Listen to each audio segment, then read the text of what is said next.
everyone, this is Mark from Abilities, and today I'm going to be showing you how I transfer in and out of bed. When I first got injured, the therapists would get us out on a mat and they'd have us do all this balancing and things like that, and worked on being able to transfer.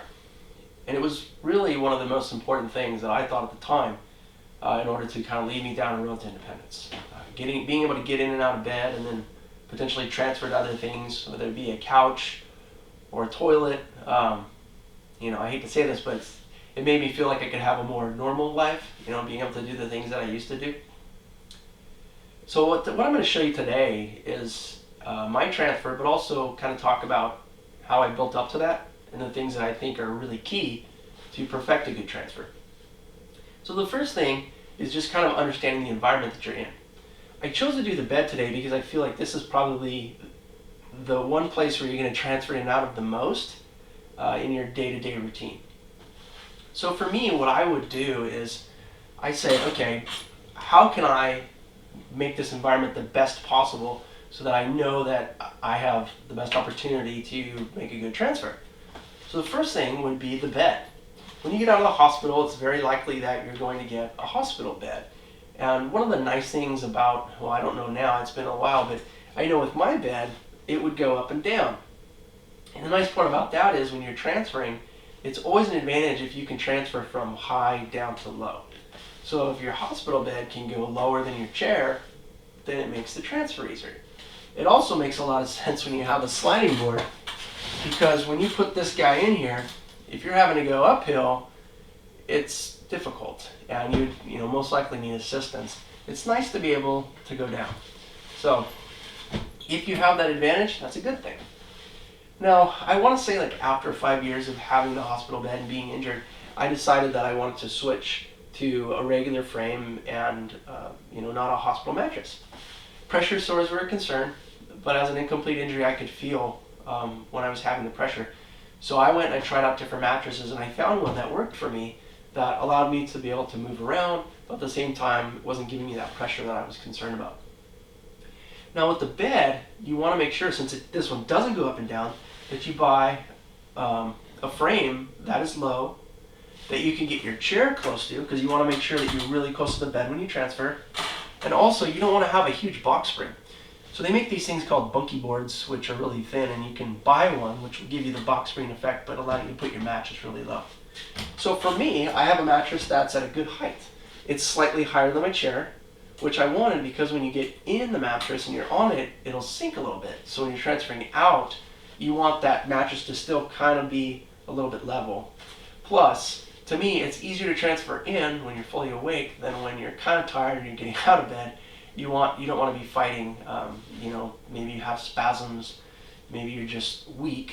You don't want that to be hard, so I would prefer to have a little bit higher mattress in, and then when I'm getting out, when it depresses down, I want it to still be level with my chair so I'm not fighting myself in the morning. Okay, so that's really about the environment. One would be the actual mattress and the bed. The other thing would be what's underneath you, where your feet are. For me, I have a really thick carpet, like an area rug. And that's because I may have my shoes on, I may have socks, I may have bare feet. And I don't want to have to worry about my feet sliding.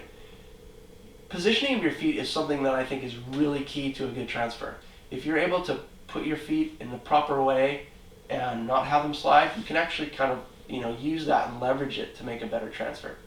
I'm not sure for other injuries, but I'm just speaking on my own injury. I'm able to use my legs a lot to be able to do transfers to higher locations, things like that, and the feet is really key, so you're not fighting that. Okay, now the next thing is understanding your body.